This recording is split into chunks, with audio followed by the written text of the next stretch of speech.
السلام علیکم ورحمۃ اللہ وبرکاتہ۔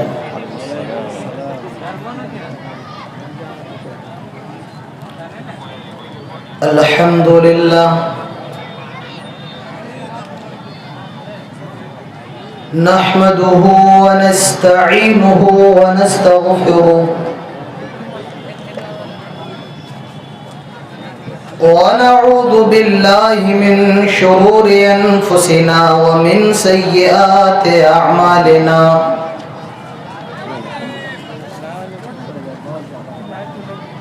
من يهده الله فلا مضل له ومن يضلل فلا هادي له وأشهد أن لا إله إلا الله وحده لا شريك له وأشهد أن محمدا عبده ورسوله يا أيها الذين آمنوا اتقوا الله حق تقاته ولا تموتن إلا وأنتم مسلمون يا أيها الناس اتقوا ربكم الذي خلقكم من نفس واحدة وخلق منها زوجها وبث منهما رجالا كثيرا ونساء واتقوا الله الذي تساءلون به والأرحام إن الله كان عليكم رقيبا يا أيها الذين آمنوا اتقوا الله وقولوا قولا سديدا يصلح لكم أعمالكم ويغفر لكم ذنوبكم ومن يطع الله ورسوله فقد فاز فوزا عظيما أما بعد فإن خير الحديث كتاب الله وخير الهدي هدي محمد صلى الله عليه وسلم وشر الأمور محدثاتها وكل محدثة بدعة وكل بدعة ضلالة وكل ضلالة في النار قال الله الكريم في القرآن الكريم أعوذ بالله من الشيطان الرجيم بسم الله الرحمن الرحيم ومن آياته أن خلق لكم من أنفسكم أزواجا لتسكنوا إليها وجعل بينكم مودة ورحمة وقال النبي صلى الله عليه وسلم الدنيا كلها متاع وخير متاع الدنيا المرأة الصالحة رب اشرح لي صدري ويسر لي أمري واحلل عقدة من لساني يفقه قولي رب زدني علما اللهم رب زدني علما آمين۔ اس پروگرام کی صدارت فرما رہے فضیلت الشیخ یونس عصری صاحب، اس پروگرام کی نظامت کا فریضہ بحسن خوبی انجام دے رہے فضیلت الشیخ معین الحق فیاضی صاحب، دیگر اسٹیج پر موجود قابل عزت اور احترام مستند موقر علماء اکرام، بزرگان قوم، نوجوانان ملت، پردہ نشی پیاری ماؤں اور بہنوں اور پیارے بچے، تمام قسم کی تعریف و توصیف، کبریائی اور بڑائی صرف اور صرف اللہ رب العالمین کے لیے لائق اور زیبا ہے، جو ہم سب کا خالق، مالک اور رازق ہے۔ بعدہ درود و سلام نازل ہو تمام نبیوں پر، تمام رسولوں پر، اور خصوصاً رحمت للعالمین، شفیع المومنین، امام الحرمین، امام القبلتین، سید الاولین و سید الآخرین، امام المرسلین، ہم سب کے دلوں کی بہار جناب محمد رسول اللہ صلی اللہ علیہ وسلم پر اللہم صلی وسلم وبارک علیہ۔ مجھے آپ حضرات کے سامنے جس موضوع پر گفتگو کرنے کا مکلف بنایا گیا ہے، اس موضوع کا تعلق خواتین سے ہے۔ میں نے آپ کے سامنے قرآن کی ایک آیت پڑھی ہے، اور میں چاہتا ہوں کہ اپنی تقریر کی شروعات بھی اسی آیت سے کروں اور اس کا ترجمہ آپ کے سامنے پیش کروں۔ وَمِنْ آيَاتِهِ أَنْ خَلَقَ لَكُم مِّنْ أَنفُسِكُمْ أَزْوَاجًا لِتَسْكُنُوا إِلَيْهَا۔ اللہ تعالیٰ فرماتا ہے، اور اللہ کی نشانیوں میں سے یہ بھی ہے کہ اس نے تمہارے جوڑے بنائے ہیں، تمہاری بیویوں کو بنایا ہے، اور بیویوں کے لیے اللہ نے شوہر کو بنایا ہے۔ من انفسکم، تم میں سے، تمہارے نفسوں میں سے بنایا ہے، جوڑے بنائے ہیں، پارٹنر بنایا ہے۔ کیوں بنایا ہے؟ لِتَسْكُنُوا إِلَيْهَا، تاکہ تم ان سے سکون حاصل کرو۔ آدمی دن بھر محنت مشقت کرتا ہے، کام دھندا کرتا ہے، لیکن جب شام کو گھر آتا ہے اور اپنی بیوی کو دیکھتا ہے تو دن بھر کی پوری تھکان اور پوری ٹینشن اس کی ختم ہو جاتی ہے۔ اللہ تعالیٰ فرماتا ہے لِتَسْكُنُوا إِلَيْهَا، تمہاری بیویاں تمہارے سکون کا ذریعہ ہے۔ حضرت آدم علیہ السلام کو دیکھیے، جنت کے اندر اللہ نے اجازت دے رکھی ہے، جہاں جانا ہے جاؤ، آئے آدم تمہیں روکا نہیں جائے گا، جو کھانا ہے کھاؤ، جو پینا ہے پیو، جو کرنا ہے کرو۔ حضرت آدم علیہ السلام جنت کے اندر آزاد ہے، لیکن تنہا اکیلے اچھا نہیں لگ رہا ہے، لیٹ گئے، سو گئے، اور جب سو کر بیدار ہوئے دیکھتے ہیں بغل میں حوا لیٹی ہوئی ہیں، ایک خاتون لیٹی ہوئی ہیں۔ میرے پیارے بھائیوں، حضرت آدم اکیلے انہیں اچھا نہیں لگ رہا ہے، اللہ نے ان کی سکون کے لیے حضرت حوا کو بنا دیا، ایک خاتون کو بنا دیا۔ اللہ تعالیٰ فرماتا ہے لِتَسْكُنُوا إِلَيْهَا، وہ تمہارے سکون کا ذریعہ ہے۔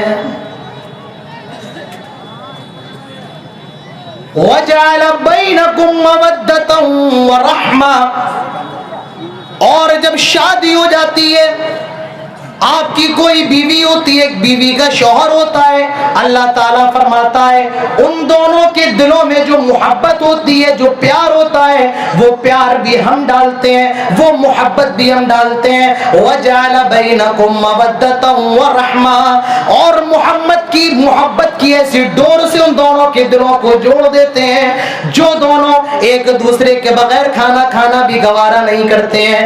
بیوی اگر چلی جائے یا شوہر چلا جائے تو تو بیوی کو اچھا نہیں لگتا ہے یا شوہر کو اچھا نہیں لگتا ہے، وہ اپنی بیوی کی تکلیف کو اپنی تکلیف سمجھتا ہے اور بیوی اپنے شوہر کی تکلیف کو اپنی تکلیف سمجھتی ہے۔ اللہ تعالیٰ اسی کو فرماتا ہے وَجَعَلَ بَيْنَكُمْ مَوَدَّةً وَرَحْمَةً، شادی کے بعد اللہ تعالیٰ پیار ڈال دیتا ہے، محبت ڈال دیتا ہے، اللہ تعالیٰ میاں بیوی کے درمیان الفت کو پیدا کر دیتا ہے، الفت ڈال دیتا ہے، محبت ڈال دیتا ہے۔ تو میرے بھائیوں، ہماری بیویاں ہمارے سکون کا ذریعہ ہے۔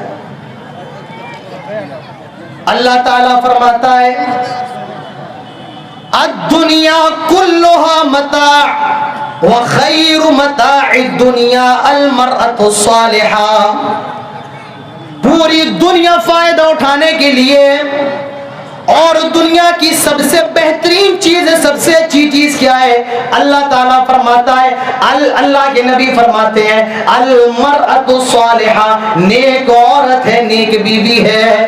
دنیا کی بیش قیمتی چیز، سب سے زیادہ مہنگی چیز اور سب سے زیادہ قیمتی چیز کیا ہے؟ نیک عورت ہے، نیک بیوی ہے۔ میرے بھائیوں، ایک آدمی کے پاس بہت زیادہ پیسہ ہو، اس کے پاس مال و دولت کا انبار ہو، اس کا گھر بہت بڑا ہو، اس کا بنگلہ بہت بڑا ہو، اس کے پاس گاڑیاں لائن سے لگی ہوئی ہوں، لیکن اس کی بیوی نیک نہیں ہے، اس کی بیوی دیندار نہیں ہے، یاد رکھیے وہ پیسے سے تو امیر ہو سکتا ہے لیکن حقیقی معنی میں وہ فقیر ہوتا ہے، غریب ہوتا ہے۔ لیکن ایک آدمی غریب ہے، کھانے کو نہیں ہے، پینے کو نہیں ہے، لیکن اس کی میرے بھائیوں بیوی بڑی نیک ہے، تو اس کی نیک بیوی دنیا کی سب سے قیمتی چیز ہے، سب سے بہترین چیز ہے۔ ایسا آدمی دنیا کا سب سے امیر آدمی ہے۔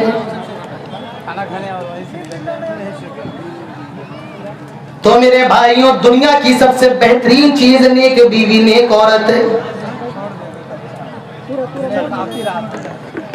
آج ہم دنیا میں مال جمع کرتے ہیں، میری علماء سے گزارش ہے براہ کرم تھوڑا خاموشی کا مظاہرہ کریں، معذرت کے ساتھ خاموشی کا مظاہرہ کریں۔ ہوتا یہ ہے جب کوئی خطیب کرسی پہ ہوتا ہے اور پیچھے سے آوازیں آئیں تو بولنے میں بہت دقت ہوتی ہے۔ میری ادباً گزارش ہے، مجھ سے بہت بڑے بڑے لوگ ہیں، میری سب سے ادباً گزارش ہے کہ خاموشی کا مظاہرہ کریں۔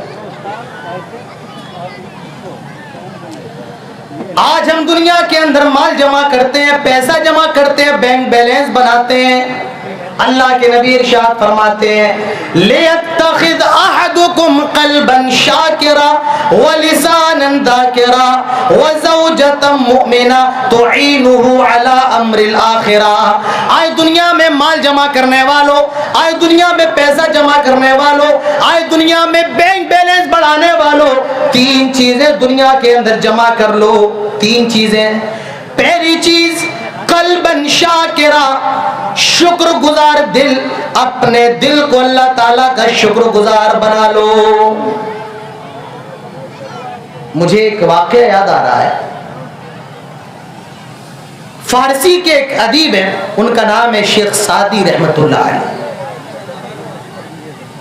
وہ کسی مسجد میں جاتے ہیں نماز پڑھنے کے لیے، تو انہوں نے اپنے جوتے مسجد کے باہر اتار دیے تھے۔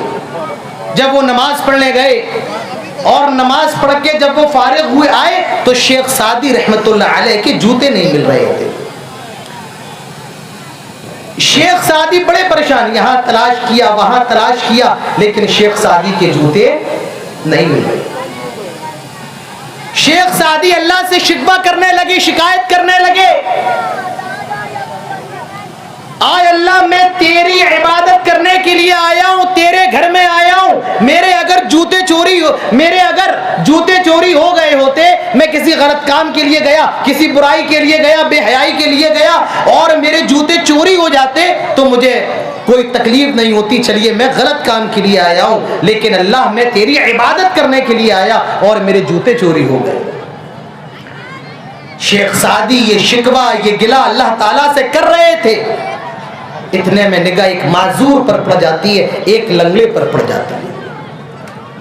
شیخ سعدی کی نگاہ جب اس معذور پر پڑی، اس لنگڑے پر پڑی ان کی زبان سے بے ساختہ نکلا الحمدللہ، آئے اللہ تیرا شکر ہے، آئے اللہ میرے صرف جوتے غائب ہوئے، آئے اللہ اس بیچارے کے پاس تو ٹانگیں ہی نہیں ہیں، آئے اللہ جوتے تو دوبارہ بھی آ سکتے ہیں، جوتے تو نہیں بھی آ سکتے ہیں، اللہ اس کے پاس تو ٹانگیں ہی نہیں ہیں، اس کی ٹانگیں کہاں سے آئیں گی؟ قلباً شاکرا، اپنے دل کو اللہ کا شکر کرنے والا بناؤ۔ اسی کو اللہ کے نبی فرماتے ہیں تین چیزیں اکٹھا کر لو، قلباً شاکرا، اور دوسری چیز وَلِسَانًا ذَاکِرًا، اپنی زبان کو اللہ کے ذکر میں تر کر دو، اللہ کا ذکر کرنے والی زبان بنا لو، چلتے پھرتے اٹھتے بیٹھتے کھاتے پیتے سبحان اللہ وبحمدہ سبحان اللہ العظیم، لا حول ولا قوت الا باللہ، لا الہ الا اللہ محمد رسول اللہ، سبحان اللہ، استغفر اللہ، اللہ اکبر۔ میرے بھائی اللہ کی تسبیح بیان کرتے رہا کرو، اللہ کی تحریف اس کی تمجید بیان کرتے رہا کرو، وَلِسَانًا ذَاکِرًا، اپنی زبان کو اللہ کے ذکر میں لگا دو۔ ہم مسجد میں داخل ہوتے ہیں میرے بھائیوں، مسجد میں داخل ہونے کا بھی ذکر ہے اللہم افتح لی ابواب رحمتک، ہم مسجد سے نکلتے ہیں اس کا بھی ذکر ہے اللہم انی اسألک من فضلک، سلام کر رہے ہیں السلام علیکم ورحمت اللہ، جواب مل رہا ہے وعلیکم السلام ورحمت اللہ وبرکاتہ، ہم کھانا کھا رہے ہیں بسم اللہ، ہم بیت الخلاء میں داخل ہو رہے ہیں اللہم انی اعوذ بک من الخبث والخبائث، دودھ پی رہے ہیں، شیشہ دیکھ رہے ہیں، ہر چیز کی الگ الگ دعائیں، میرے بھائی اللہ کا ذکر کرتے رہا کرو۔ اللہ کے نبی ارشاد فرماتے ہیں، حدیث کے اندر آتا ہے، اللہ کے نبی فرماتے ہیں مثل الذی یذکر ربہ والذی لا یذکر ربہ مثل الحی والمیت، اللہ کے نبی فرماتے ہیں مثال دے کر کے جو آدمی اللہ تعالیٰ کا ذکر کرتا ہے اور جو آدمی اللہ تعالیٰ کا ذکر نہیں کرتا ہے، ان دونوں لوگوں کی مثال ایسی ہے جس طرح ایک مردہ آدمی اور ایک زندہ آدمی ہو، ان دونوں کی مثال کو اللہ کے نبی نے ایسے فرمایا ہے، اللہ کا ذکر کرنے والے کی مثال زندہ آدمی کی طرح ہے اور جو اللہ کا ذکر نہیں کرتا ہے اس کی مثال مردہ آدمی کی طرح۔ آج مسجد میں آ رہے ہیں موبائل لگا ہوا ہے، مسجد سے نکل رہے ہیں مل رہے ہیں سلام نہیں کر رہے ہیں، خالی بیٹھے ہوئے موبائل چلا رہے ہیں، میرے بھائیوں وقت ملا ہے تو اس وقت میں اللہ کا ذکر کرو۔ دو چیزیں ہو گئی، ایک شکر کرنے والا دل اور دوسری ذکر کرنے والی زبان، اور تیسری جو میں آپ کو بتانا چاہتا ہوں جو میرا موضوع ہے، اللہ کے نبی فرماتے ہیں وَزَوْجَةً مُؤْمِنَةً، آئے لوگوں ایسی بیوی لے کر کے آ جاؤ، ایسی لڑکی لے کر کے آ جاؤ، ایسی خاتون لے کر کے آ جاؤ تُعِينُهُ عَلَىٰ أَمْرِ الْآخِرَةِ، جو آخرت کے کاموں کی طرف، جو نیکی کے کاموں کی طرف، جو بھلائی کے کاموں کی طرف آپ کو بلائے۔ آپ اگر نماز نہیں پڑھتے تو آپ سے کہے کہ آپ نماز پڑھنے جائیں، آپ اگر بیڑی تمباکو اور شراب پیتے ہیں تو وہ آپ کو نصیحت کرے کہ آپ یہ نہ کھائیں نہ پیئیں، اگر آپ روزہ نہیں رکھتے ہیں تو وہ آپ کو روزے کی تلقین کرے۔ میرے نبی فرماتے ہیں ایسی لڑکی لے کر کے آؤ، ایسی مومنہ عورت لے کر کے آؤ، ایسی لڑکی کو اپنے رشتے میں باندھ لو میرے بھائیوں، جو تمہیں آخرت کے کام میں، خیر کے کام میں تمہیں حکم دے، مدد کرے تمہاری۔ تو اسلام نے عورت کو کیا مقام دیا ہے؟ دنیا کی سب سے بہترین چیز کسے قرار دیا؟ ایک عورت کو قرار دیا۔ میرے بھائیوں آج کہا جاتا ہے کہ اسلام وہ مذہب، وہ دین ہے جو عورت پر سب سے زیادہ ظلم کرتا ہے، لیکن حقیقت اس کے بالکل خلاف ہے۔ اسلامی وہ مذہب، وہ دین ہے میرے بھائیوں جس نے عورت کو ذلت کے دلدل سے نکال کر عزت کی چوٹیوں پر پہنچایا ہے۔ اسلامی وہ مذہب ہے جس نے عورت کو ذلت کے طوفانوں سے نکال کر عزت کی پاک ہوا دی ہے۔ آج دنیا اسلام پر اعتراض کرتی ہے، عورت کو ذلیل کر دیا, برقعے کے اندر قید کر دیا. میرے بھائیوں, اسلام تو وہ مذہب ہے جس نے عورت کو سب سے زیادہ بلندی دی ہے. اسلام کے آنے سے پہلے لوگوں کا حال کیا تھا؟ عیسائیوں کی یہاں بھی عورتوں کو ذلیل سمجھا جاتا تھا, یہودیوں کی یہاں بھی عورتوں کو ذلیل سمجھا جاتا تھا. جب عورت حالت حیض میں ہوتی تھی, یہودی ان سے بالکل ملنا جلنا بند کر دیتے تھے اور اس کو گھر کے کونے میں پھینک دیتے تھے. اور عیسائی عورت کے ساتھ یہ کرتے تھے کہ جب وہ حالت حیض میں ہوتی تھی تو زبردستی اس کے ساتھ مقاربت کرتے تھے. لیکن اسلام آیا, اس نے عدل کا پیمانہ پیش کیا کہ ان کے ساتھ ملنا بھی ہے, ان کے ساتھ کھانا بھی کھانا ہے, ان کو بالکل الگ نہیں کرنا ہے, ہاں لیکن ان کے ساتھ حالت حیض میں ہم بستری بھی نہیں کرنا ہے. اسلام نے عورت کو دنیا کے اندر سب سے بلند مقام دیا ہے.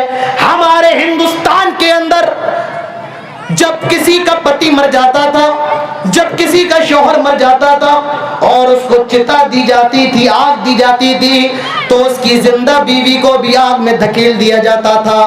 جب تیرا شوہر مر گیا تو تجھے بھی اس دنیا کے اندر زندہ رہنے کا ادھیکار نہیں ہے. لیکن اسلام کیا کہتا ہے؟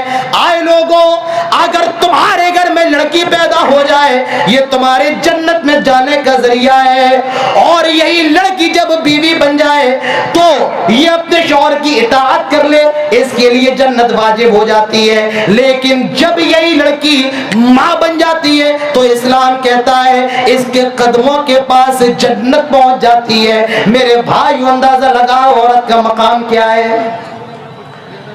اگر یہ عورت آپ کی بیوی ہے تو اللہ کے نبی فرماتے ہیں خیر متاع الدنیا المرأة الصالحہ, یہ سب سے بہترین چیز ہے, سب سے قیمتی چیز ہے.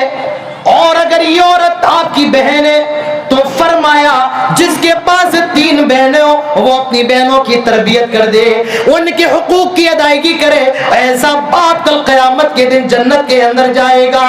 اور یہی بیٹی بن جائے, یہی لڑکی آپ کی بیٹی بن جائے تو اسلام کہتا ہے جس کے پاس 2 بیٹیاں ہوں وہ اپنی بیٹیوں کی اچھی تربیت کرے, انہیں دین سکھلائے, اخلاق سکھلائے. ایسا باپ اور اللہ کے نبی جنت میں ایسے ہوں گے جیسے 2 انگلیاں ہوتی ہیں.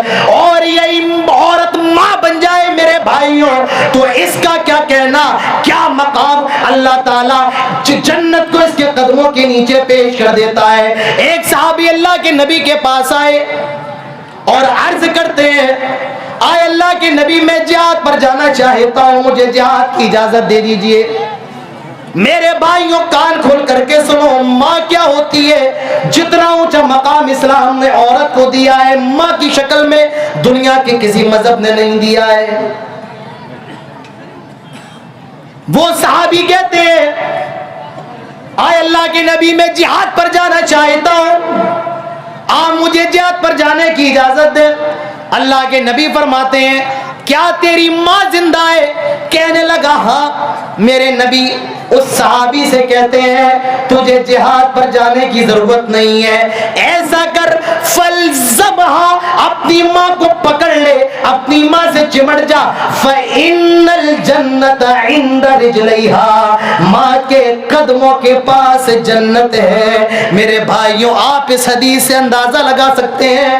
میری ماں بہنوں غور کرو, اسلام پر اعتراض کرنے والوں اور یہ توبہ چسپا کرنے والوں کہ اسلام نے عورت کو ذلیل کیا ہے, وہ اس حدیث پر غور کریں. اسلام نے عورت کو اتنا اونچا مقام دیا ہے کہ اللہ کے نبی فرماتے ہیں ماں کے قدموں کے پاس جنت ہے. جنت کہاں ہے؟ بولو کہاں ہے؟ ماں کے قدموں کے پاس. اگر جنت چاہتے ہو میرے بھائیوں اپنی ماں کو اپنا بنا لو. ایک صحابی اللہ کے نبی کے پاس اور آئے اور فرمایا من احق الناس بحسن صحابتی, آئے اللہ کے نبی میرے حسن سلوک کا سب سے زیادہ مستحق کون ہے؟ اللہ کے نبی جواب دیتے ہیں امّ کا, تیری ماں. وہ صحابی دوسری مرتبہ سوال کرتے ہیں ثم من, پھر کون؟ وہ جواب دیتے ہیں امکا تیری ماں. صحابی تیسری مرتبہ پھر سوال کرتے ہیں ثم من، پھر کون؟ اللہ کے نبی جواب دیتے ہیں امکا تیری ماں. چوتھی مرتبہ وہ صحابی سوال کرتے ہیں ثم من. چوتھی مرتبہ اللہ کے نبی فرماتے ہیں ابو کا تیرا باپ. اللہ کے نبی نے 3 مرتبہ ماں کا نام لیا، تیری ماں تیری ماں تیری ماں، اور چوتھی مرتبہ امام کائنات نے باپ کا نام لیا.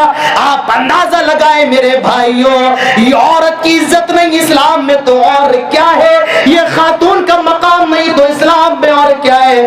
عزت اور احترام میں ماں باپ دونوں برابر ہے، لیکن ماں کا جو مرتبہ ہے، ماں کا جو درجہ ہے، وہ میرے پیارے بھائیوں باپ سے 3 گنا زیادہ ہے. باپ سے 3 گنا زیادہ ماں کا درجہ ہے. اور کیوں ہے میرے پیارے بھائیوں؟ وہ اس لیے کہ 3 ایسی تکلیفیں ہوتی ہیں جو صرف ماں برداشت کرتی ہے، باپ برداشت نہیں کرتا ہے. قرآن اٹھاؤ، آئے میری ماں بہنوں غور کرو، اللہ تعالیٰ فرما رہا ہے وَوَصَّيْنَا الْإِنسَانَ بِوَالِدَيْهِ إِحْسَانًا حَمَلَتْهُ أُمُّهُ كُرْهًا. اللہ تعالیٰ تمہیں وصیت کر رہا ہے اپنے ماں باپ کے ساتھ خیر خواہی کرنا. 9 مہینے تیری ماں نے تجھے اپنے پیٹ میں رکھا. یہ پہلی تکلیف ہے میرے بھائیوں جو دنیا کا کوئی مرد نہیں اٹھاتا ہے، یہ صرف ماں اٹھاتی ہے. ایک خاتون اٹھاتی ہے، ایک کمزور عورت اٹھاتی ہے، اور وہ کمزور عورت دنیا کا سب سے بڑا بوجھ اٹھا رہی ہے. اپنے بچے کو 1 گھنٹے کے لیے نہیں، 2 گھنٹے کے لیے نہیں، 9 گھنٹے 9 دن کے لیے نہیں، 9 ہفتوں کے لیے نہیں، 9 مہینے کے لیے اس وزن کو اٹھاتی ہے. 9 مہینے کے لیے معمولی بات ہے. 9 مہینے تیرے وزن کو اٹھائی ہے تیری ماں. وہ کھانا بھی بنا رہی ہے. میرے بھائیوں میڈیا والے کی حرکت نہ کریں، آپ لوگ بیٹھے رہے، آپ لوگ بار بار اٹھ رہے ہیں، بیٹھ رہے ہیں، بیٹھے رہے. نہیں ہو رہا ہے جانے دیجئے، 10-15 موبائل ہے، کسی ایک میں ہو جائے گا. وہ ماں تیرے وزن کو اٹھا کر کپڑے بھی دھو رہی ہے، گھر کا کھانا بھی بنا رہی ہے، برتن بھی دھو رہی ہے، آ بھی رہی ہے، گھر کی صفائی بھی کر رہی ہے، سارے کام کر رہی ہے، اور تو اپنی ماں کے پیٹ کے اندر ہے، اور اس پیٹ میں تجھے بنایا بھی جا رہا ہے. تیری ہڈیاں بھی بن رہی ہیں، ہڈیوں کے اوپر گوشت بھی چڑھایا جا رہا ہے، تیرے ہاتھ بھی بن رہے ہیں، پیر بھی بن رہے ہیں، آنکھیں بھی بن رہی ہیں، تیری انگلیاں بھی بن رہی ہیں، اور وہ ماں 9 مہینے تیرے وزن کو برداشت کرے ہوئے ہے. میرے بھائیوں یہ کوئی معمولی کام نہیں ہے. میری نظروں کے سامنے کوئی پیر اٹھا کے بیٹھا ہے ایسے کر کے، کوئی ایسے بیٹھا ہے، کیوں؟ پھر تھوڑی دیر کے بعد ہم اور آپ اپنے پیر پھیلا لیتے ہیں، کیوں؟ 10 منٹ سے زیادہ، 15 منٹ سے زیادہ ہم ایک حالت میں بیٹھ نہیں سکتے. میں آپ سے کہوں کہ آپ اپنے دونوں ہاتھوں کو کھڑے کر کے 20 منٹ تک کھڑے رہیے، آپ کھڑے نہیں ہو پائے. آپ کے ہاتھ درد کرنے لگیں گے، کندھے درد کرنے لگیں گے. ذرا اس ماں سے پوچھو جو 9 مہینے ایک ہی حالت میں تیرے وزن کو اٹھائے. حملتہ امہ کرہا، 9 مہینے بڑی تکلیف کے ساتھ تیری ماں نے تیرے وزن کو برداشت کیا. یہ پہلی تکلیف ہے میرے بھائیوں. اور دوسری تکلیف، آئے نیما کے لوگوں، آئے میری ماں بہنوں سنو، اپنے ماں کا دل دکھانے والوں، اپنی ماں کو گالیاں دینے والوں، اپنی ماں کو برا بھلا کہنے والوں، دوسری تکلیف جو ایک ماں اور ایک عورت اٹھاتی ہے وہ کیا ہے؟ وَوَضَعَتْهُ كُرْهًا، بڑی تکلیف کے ساتھ وہ تجھے جنم دیتی ہے. میرے بھائیوں میری ماں بہنوں کبھی ماں باپ جنم نہیں دیتا ہے، ماں جنم دیتی ہے. وَوَضَعَتْهُ كُرْهًا، اور بڑی تکلیف کے ساتھ جنم دیتی ہے. باپ تو باہر خوشیاں منا رہا ہے، وہ مٹھائی کا ڈبہ لے کر کے کھڑا ہے، آج میرے گھر میں لڑکا پیدا ہونے والا ہے، آج میرے گھر میں لڑکی پیدا ہونے والی ہے، آج میں باپ بننے والا ہوں. ذرا اس ماں سے سوال کرو جو موت اور زندگی سے لڑ رہی ہے، اس لڑکی سے سوال کرو کرو جس پر قیامت بپائے، جس پر قیامت گزر رہی ہے، باپ کو یہ تکلیف نہیں، ماں پہ جو تکلیف گزر رہی ہے ذرا اس کا خیال کرو۔ میرے بھائیوں، باپ تو باہر خوشیاں بنا رہا ہے، وہ اپنے رشتہ داروں کے ساتھ بیٹھا ہوا ہے، وہ اپنے دوستوں کے ساتھ ہنسی مذاق کر رہا ہے، لیکن اس کی بیوی موت اور زندگی سے لڑ رہی ہے۔ اور کافی مرتبہ یہ بھی دیکھا گیا کہ ماں اپنی اولاد کو جنم دیتے دیتے وہ مر جاتی ہے، درد ذہ کو برداشت نہیں کر پاتی ہے۔ اسی کو قرآن کہتا ہے وَوَضَعَتْهُ كُرْهًا، بڑی تکلیف کے ساتھ تیری ماں نے تجھے جنم دیا۔ یہ کوئی معمولی کام نہیں ہے، یہ کوئی معمولی تکلیف نہیں ہے میرے بھائیوں، یہ تکلیف ایسی ہے جس کا ذکر اللہ تعالیٰ قرآن کے اندر کرتا ہے۔ حضرت مریم کو دیکھو، سورہ مریم اٹھاؤ، جب حضرت عیسیٰ پیدا ہو رہے ہیں تکلیف کا کیا حال ہے۔ حضرت مریم کہہ رہی ہیں بزبان قرآن یا لیتنی مت قبل ھذا وکنت نسیا منسیا، کاش آج سے پہلے میں مر کیوں نہ گئی، کاش آج سے پہلے میں ہلاک و برباد کیوں نہ ہو گئی، میں بھولا ہوا قصہ کیوں نہ ہو گئی۔ یہ تکلیف دنیا کی سب سے بڑی تکلیف ہے جو ایک ماں اٹھاتی ہے، ایک ماں برداشت کرتی ہے۔ ایک آدمی اپنی ماں کو اپنے کندھے پر بٹھا کر خانہ کعبہ کا طواف کروا رہا تھا، طواف کروا کے جب وہ فارغ ہوا کہنے لگا آج میں نے اپنی ماں کا سارا حق ادا کر دیا۔ ایک شخص کے کانوں میں آواز جاتی ہے، کہنے لگے جب تو پیدا ہو رہا تھا اور تیری ماں کی زبان سے جو پہلی آہ نکلی تھی، جو پہلی چیخ نکلی تھی، ابھی تو نے اس پہلی چیخ کا بھی حق ادا نہیں کیا۔ عورت کی عزت دیکھی، جنت اس کے قدموں کے نیچے۔ تجھے 9 مہینے تیرے وزن کو اٹھایا، تجھے پیدا کیا، وَحَمْلُهُ وَفِصَالُهُ 30 شَهْرًا، اور 2 سال تیری ماں نے تجھے دودھ پلایا۔ میرے بھائیوں، یہ 3 احسان ہیں، یہ 3 تکلیفیں ہیں، یہ 3 مصیبتیں ہیں جو دنیا کے اندر باپ کو نہیں ہوتی ہیں، ماں کو برداشت کرنا پڑتا ہے۔ یہ عورت کی عزت نہیں، عورت کا مقام اسلام کے اندر نہیں تو اور کیا ہے۔ ایک تابعی ہے اور ان کا نام ہے اویس القرنی، یمن کے رہنے والے، اسلام لے آئے اور امام کائنات جناب محمد رسول اللہ صلی اللہ، بولو صلی اللہ، زور سے بولو صلی اللہ، اور زور سے بولو صلی اللہ علیہ وسلم۔ جب نبی کا نام آئے تو کیا کہو؟ صلی اللہ علیہ وسلم۔ جی ہاں، اس معاملے میں بریلوی بہت آگے ہیں، درود پڑھنے میں وہ آگے ہیں، اور اہل حدیث جو نبی سے سب سے زیادہ محبت کرنے والے ہیں یہ درود کے معاملے میں سب سے پیچھے۔ جب بھی نبی کا نام آئے تو کیا کہیں؟ صلی اللہ علیہ وسلم۔ صحابی ہیں، ایک آدمی اسلام قبول کر لیتا ہے، نام ہے ان کا اویس القرنی، اسلام لے آئے، ملنا چاہتے ہیں امام کائنات سے، لیکن ماں بیچاری بولی ہے، بستر پر بیڈ پر پڑی ہوئی ہے، اور ان کی ماں نے حضرت اویس القرنی کو روک لیا۔ اللہ کے نبی کو جبرائیل نے یہ خبر دے دی تھی، آئے امام کائنات، آئے اللہ کے نبی، ایک ایسا آدمی ہے اس کا نام اویس القرنی ہے، وہ آپ سے ملنے آنا چاہتا ہے، لیکن وہ اپنی ماں کے بڑے خدمت گزار ہیں اور اپنی ماں کی سفارش پر وہ آپ سے ملنے نہیں آئے۔ اللہ کے نبی نے صحابہ سے فرمایا تھا، آئے میرے صحابہ، سب سے بہترین تابعی اویس القرنی ہے۔ ان کے اللہ کے نبی نے صفات کو بیان بھی فرمایا اور یہ بھی فرمایا، آئے میرے صحابہ، جب تمہیں اویس القرنی مل جائے ان سے اپنے لیے مغفرت کی دعا کروا لینا۔ حضرت عمر فاروق نے امام کائنات سے اس حدیث کو سن رکھا تھا، غالباً 23 ہجری یا 24 ہجری کا موقع ہے، یمن سے لوگ آتے ہیں حج کرنے کے لیے۔ حضرت عمر نے سارے حاجیوں کو جمع فرمایا اور سوال کیا، کیا تم لوگوں میں کوئی اویس القرنی ہے؟ حضرت اویس القرنی اٹھ کے کھڑے ہو گئے، ہاں میں اویس القرنی ہوں۔ آئے امیر المومنین آپ جس کا سوال کر رہے ہیں میں وہی شخص ہوں، میں اویس القرنی ہوں جس کے بارے میں آپ پوچھ رہے ہیں۔ حضرت عمر فاروق کہتے ہیں آئے اویس القرنی، ایسا کرو اپنے ہاتھوں کو اٹھاؤ اور میرے لیے مغفرت کی دعا کرو۔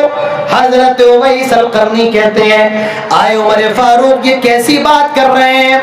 کیا میں اویس القرنی، میں تو ایک معمولی سا آدمی ہوں، یمن کا رہنے والا ہوں، غریب ہوں، مسکین ہوں، میں آپ کے لیے مغفرت کی دعا کیسے کر سکتا ہوں؟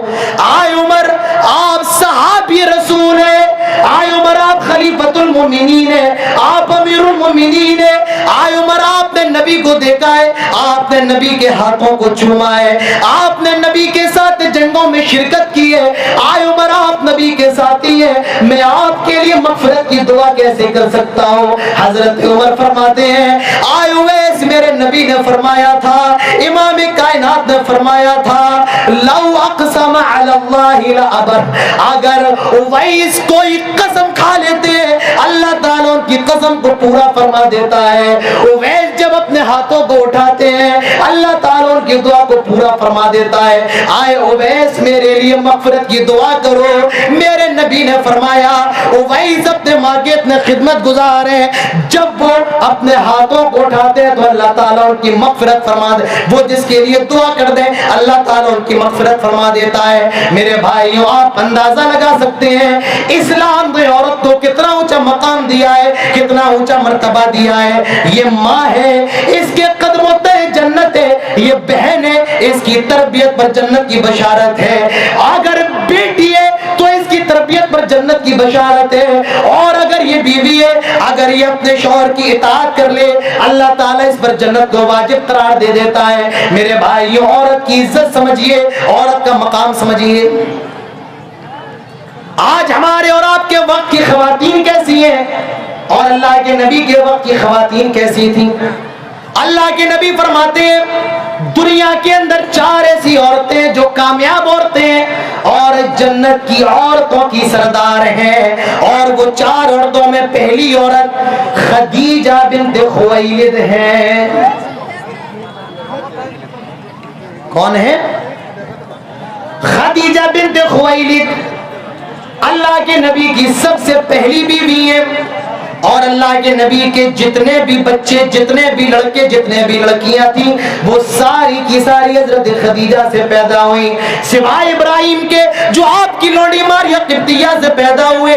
حضرت خدیجہ وہ عورت ہے، وہ خاتون ہے جو امام کائنات پر سب سے پہلے ایمان لے کر کے آئی، جو سب سے پہلے اسلام لے کر کے آئی۔ حضرت خدیجہ وہ ہے جو اللہ کے نبی کے سکھ میں اور دکھ میں آپ کا ساتھ دیتی رہی، یہ حضرت خدیجہ ہے، یہ جنت کی عورتوں کی سردار ہے، یہ کامیاب عورت ہے۔ کون ہے یہ؟ حضرت خدیجہ بنت خویلد رضی اللہ عنہا ہے۔ جب اللہ کے نبی غار حرا میں عبادت کے لیے جاتے حضرت خدیجہ کھانا بناتی اور خود غار حرا میں اللہ کے نبی کو دے کر کے آتی۔ اس وقت آپ نبی نہیں ہے، پیغمبر نہیں ہے، آپ محمد رسول اللہ نہیں ہے، آپ محمد ابن عبداللہ ہیں صلی اللہ علیہ وسلم۔ کیا کر رہی ہیں؟ پہاڑ پر غار حرا میں کھانا دینے کے لیے جا رہی ہیں۔ کون؟ حضرت خدیجہ رضی اللہ عنہ۔ آج کے وقت کی کوئی عورت ہوتی کیا کہتی؟ میرا آدمی سٹھیا گیا ہے، اتنا اوپر کہاں جا کے بیٹھا، اتنا اوپر۔ آج کی کوئی عورت ہوتی کہتی میرا شوہر پاگل ہو گیا، لیکن یہ خدیجہ ہے جو بیچاری جا رہی ہیں اپنے شوہر کو کھانا دے۔ اللہ کے نبی غار حرا میں عبادت کرتے ہیں، جبرائیل امین آتے ہیں، اللہ کے نبی سے کہتے ہیں اقرا، پڑھو۔ آپ نے فرمایا ما انا بقاری، میں پڑھا لکھا نہیں ہوں۔